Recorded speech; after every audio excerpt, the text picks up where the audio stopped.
Salut à tous, aujourd'hui on se retrouve pour une nouvelle vidéo qui va vous montrer le jeu Star Realms. C'est un jeu de type deck building affrontement, c'est jusqu'à 4 joueurs apparemment, c'est pour des parties de 15 minutes, c'est sorti en 2014, c'est édité chez White Wizards Games et c'est fait par Robert Dougherty.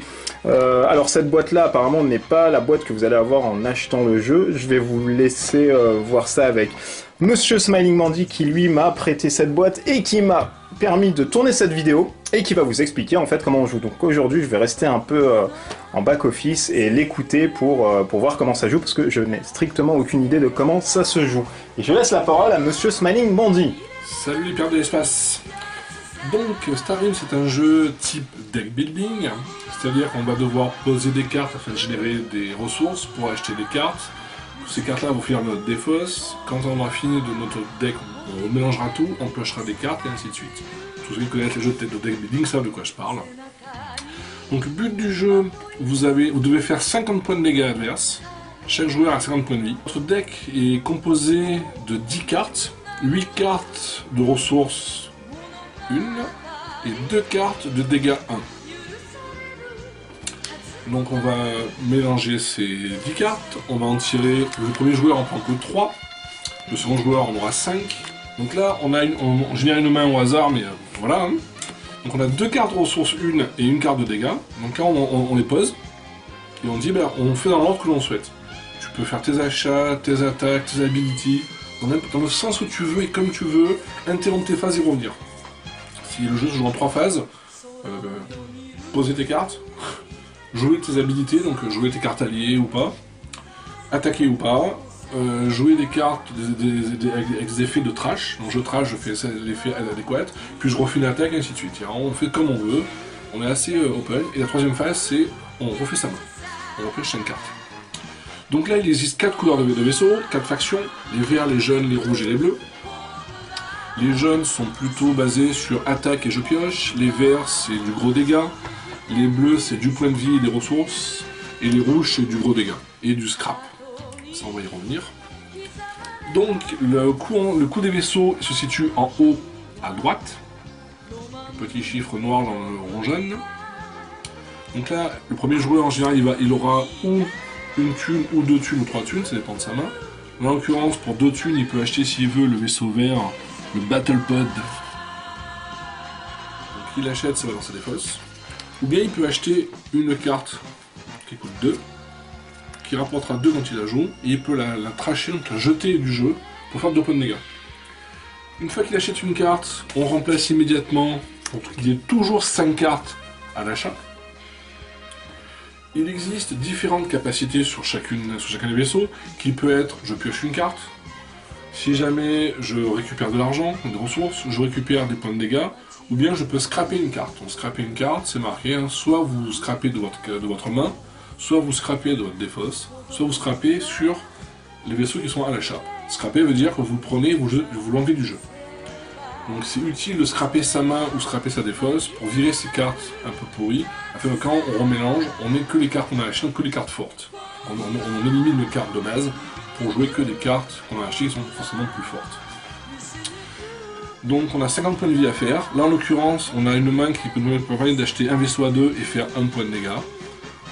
On regarde l'adversaire et il fait tu prends 1. Autant de points de dégâts que de chiffres dans le rouge. Si jamais tu fais 1, mais tu fais 1 point de dégâts. Si jamais il y a une base, la base peut absorber.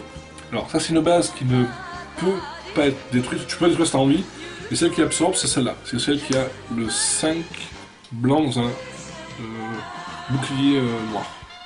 Ça, avant de faire des points de dégâts sur l'adversaire, il faudra absolument faire 5 points minimum. Donc les bases sont très fortes, qu'elles restent en jeu, qu'elles apportent des bonus constants. Un autre effet, une autre particularité du jeu, c'est que si on joue 2 cartes de la même couleur, en général il y a des effets dits de combo, ou des effets alliés. Là en l'occurrence, si on joue ces 2 cartes-là dans le même tour, on applique l'effet de la ligne 1, et comme on a joué une carte jaune, on applique l'effet de la ligne 2. En général, je fais des dégâts en plus, je pioche des cartes, je soigne, j'ai des ressources en plus. Et ensuite, si on veut, une fois qu'on a joué ces effets-là, on peut jouer la 3ème ligne qui est sur ce vaisseau, c'est je fais une capacité de scrap, je jette le vaisseau, je ne peux plus l'avoir durant la partie, mais j'active l'effet. parfois c'est intéressant de le faire. On peut faire des points de dégâts à l'adversaire, on peut le tuer ou achever une base qui nous gêne. C'est intéressant parfois de dégager un de nos vaisseaux afin de détruire l'objectif qui nous intéresse. Donc le jeu se joue en 3 phases, donc je pioche, je pose mes cartes, je fais mes effets, et ensuite je repioche mes 5 cartes, ça passe à l'adversaire. Il pose ses cartes, il active ses effets, ses achats, ses attaques, ses scrapabilités ou autres, ou ses pioches. Il repioche 5 cartes et ainsi de suite. Une fois que sa défausse est vide, une fois que sa pioche est vide, il prend sa défausse, il remélange tout, il reprend 5 cartes, il en avant. Le jeu est très simple, ça dure entre 15 et 20 minutes la partie, ça coûte entre 15 et 20 euros. C'est une espèce de une petite boîte style starter box Magic, en termes de... Il y a une 115 cartes à peu près, ou 115 ou 114. Le jeu sort en VF chez Yellow en janvier 2016. Pour les anglophobes, ils vont être contents, on va pouvoir jouer à Star Realms. Je sais qu'il va y avoir des tournois à organiser. C'est un jeu qui a déjà eu des tournois aux États-Unis qui tombent bien. Ils ont sorti pas mal d'extensions. Donc, au cas où si le jeu de base vous a lassé, ça va faire trop de parties, vous pouvez rajouter Gambit, qui rajoute des cartes violettes, qui rajoute des petits bonus, des cartes héros, qui ont des effets temporaires, qu'on peut défausser pour un bonus. Vous pouvez rajouter des bases, vous pouvez rajouter des vaisseaux. Ils ont sorti un standalone qui s'appelle Colony Wars, qui rajoute des vaisseaux. Tout un tas de vaisseaux, c'est un jeu de base, on peut jouer tout seul, ou mixer avec le Star Realms de base. Là, ça fait un gros deck, c'est pour des grosses parties. Le jeu, on peut jouer de 1 à 4 joueurs, car il existe des modes coopératifs ou des modes d'affrontement.